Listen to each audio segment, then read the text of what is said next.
Our journey began in the fairy tale-like town of Central Sintra, a UNESCO World Heritage Site where every corner seems frozen in time. As we strolled through the narrow, winding streets, we passed pastel-colored villas, quaint cafes, and artisan shops offering everything from handmade tiles to the iconic quadradas of Sintra. The aroma of roasted chestnuts filled the air as the sun gently filtered through the canopy of trees above.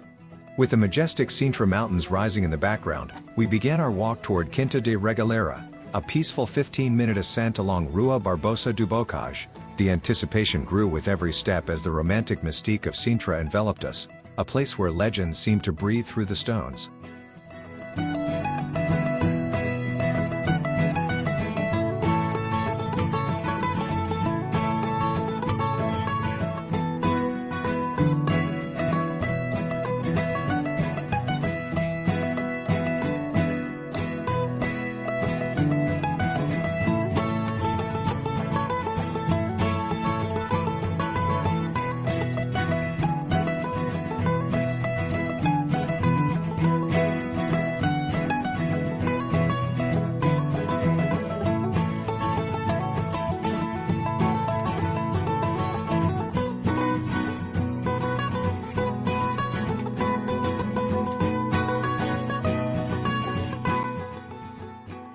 As we passed through the ornate gates of the Regaleira estate, we were immediately immersed in a world of fantasy, symbolism, and deliberate mystery. The garden stretched before us like a living tapestry, meticulously designed, yet intentionally wild in places, as if nature and architecture had conspired to create a surreal landscape. Every turn of the path offered a new surprise: Renaissance-inspired fountains quietly gurgling, ivy-covered walls leading to secluded grottos, and tiny chapels nestled within lush greenery. Stone benches invited reflection, while winding stairways and hidden entrances whispered of secret rituals. This wasn't just a garden, it was an invitation to explore the subconscious, to lose oneself in metaphor and myth.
The highlight of our visit, and perhaps the most iconic feature of the estate, was the initiation well.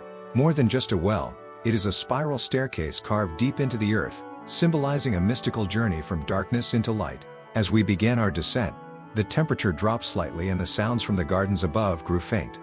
Each level of the well features arched openings and stone pillars, creating a sense of solemnity and wonder. It felt like stepping into a portal, a ceremonial descent meant not for water, but for transformation. Many believe the well was used for initiatory rites connected to the Knights Templar or Freemasonry, and its design echoes the idea of spiritual rebirth. At the bottom, we emerged into a maze of tunnels carved into the rock, some leading to a hidden waterfall, others back toward the gardens. It was a poetic metaphor. Before finding the light, one must embrace the darkness.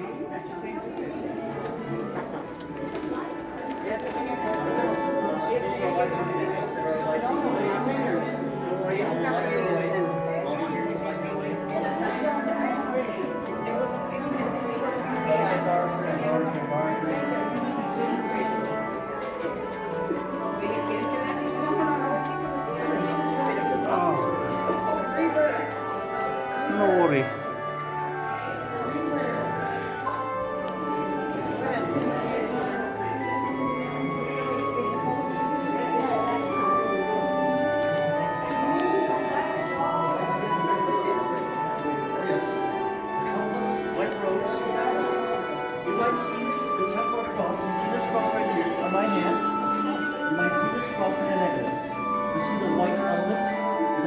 The orange ones, you might see across very much like this one that I have in the negatives. So the closer that we are, that we get down below, the more likely they will see this cross. Okay, so take a little less here.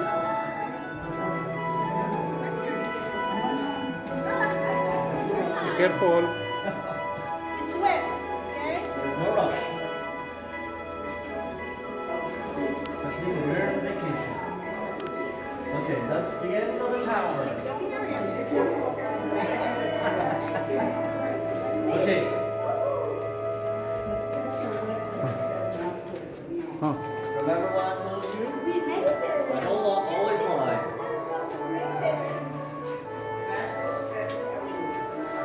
Sorry? Okay.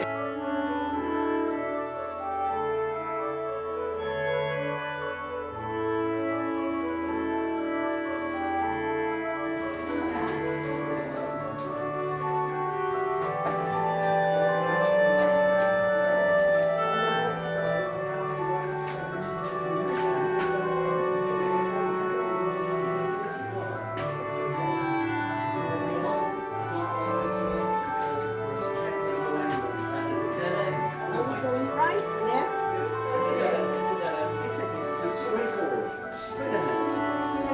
So, in front of us we have the waterfall and the lake. That was the original exit. You might see the 15 steps on the water. Go there, the exit is through the right side. You can go there, take a few pictures, then this is the actual exit. go here.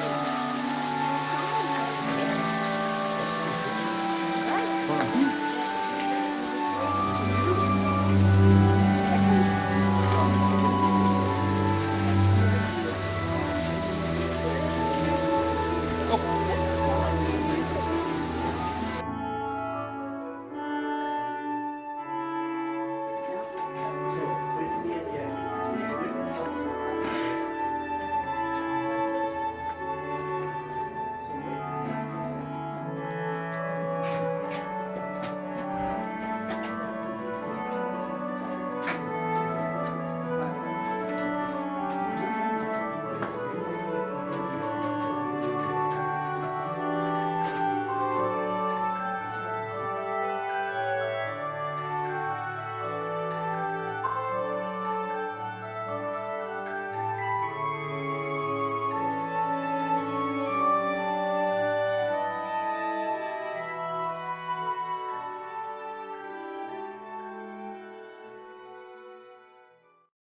After emerging from the underground, we made our way toward the crown jewel of the estate, the Regaleira Palace. Built in the early 20th century for Portuguese millionaire Antonio Augusto Carvalho Monteiro, the palace is an architectural masterpiece blending Gothic, Renaissance, and Manueline styles. The facade is adorned with carved gargoyles, mythological creatures, and twisted towers reaching toward the sky. The structure seems to defy its size, intimate yet grand, mysterious yet welcoming. Inside, the rooms are adorned with elegant woodwork, tiled floors, and stained glass windows that cast colorful reflections onto the walls. Each room carries with it the aura of secret gatherings, of conversations held in hushed tones behind closed doors. It is said that Montero, a man deeply fascinated by alchemy, esotericism, and secret societies, encoded many symbols within the architecture itself. Walking through the palace is like reading a story written in stone and shadow.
As we stood in the gardens near the chapel, we looked up to the dramatic ridge of the Sintra Hills, and there it was, the silhouette of the Moorish castle.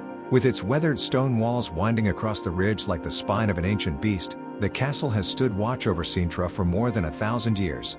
Originally built in the 9th century by the Moors, the castle once defended the region during times of conquest and conflict. Today, it remains a testament to the layered history of Portugal, a fusion of cultures, empires, and eras. Its presence on the horizon reminded us that while Regaleira whispers of dreams and myths, the Moorish castle thunders with the echoes of war and survival. Together, they form two poles of the Sintra experience, the spiritual and the strategic, the mystical and the historical. As the afternoon sun cast long shadows across the mossy stones, we lingered in the garden, reluctant to leave. Quinta da Regaleira isn't just a place you visit, it's a place that visits you. It stirs the imagination, challenges your senses, and leaves you with more questions than answers. From our walk in the old town of Sintra to the depths of the Initiation Well and the heights of the palace towers, this experience was not just a journey through space, but through history, symbolism, and wonder.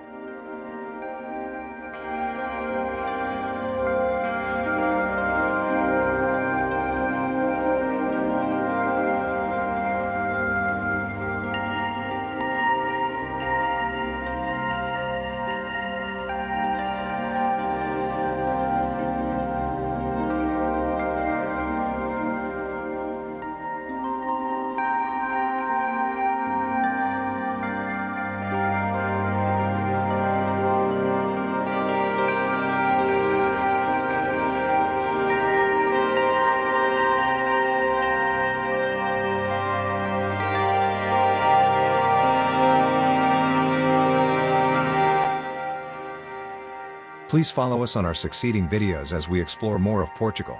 Please like and subscribe to my YouTube channel for more travel videos.